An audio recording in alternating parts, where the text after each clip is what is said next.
ভোলা সদর থেকে প্রায় ১৫০ কিলোমিটার দক্ষিণে বঙ্গোপসাগরের কোল ঘেঁষে জেগে ওঠা এই চরটির নাম চর কুকরিমুকরি। ভোলার সর্বদক্ষিণে বঙ্গোপসাগরের তীরে এই কুকরিমুকরি চর এ যেন প্রাকৃতিক সৌন্দর্যের লীলাভূমি। ট্রলার বা স্পিড বোটে মাঝারি খালের মধ্যে দিয়ে যাওয়ার সময় দুই পাশের ম্যানগ্রোভ বন দেখে সুন্দরবনের অভয়ব ভেসে ওঠে।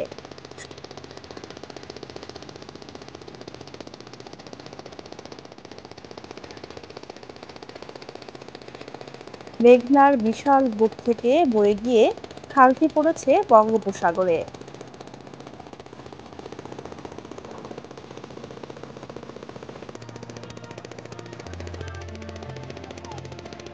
সুন্দরী, গেওয়া, গরান গাছ ও শ্বাসমূলীয় গাছের বন এটি।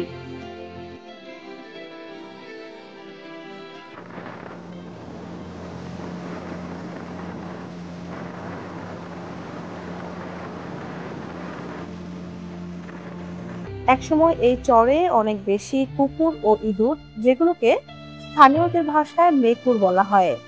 এসব মেকুরের বিচরণ ক্ষেত্র ছিল এই চর।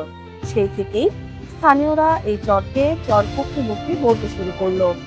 পরে এই নামটির পরিচিতি পায় চর কুকরিমুকরি হিসেবে।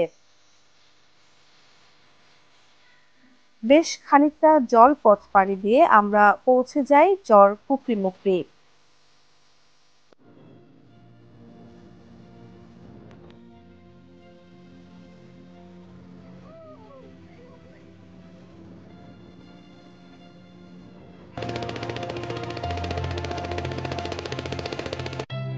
উপরে নীল আকাশ আর নিচে সবুজ অরণ্য।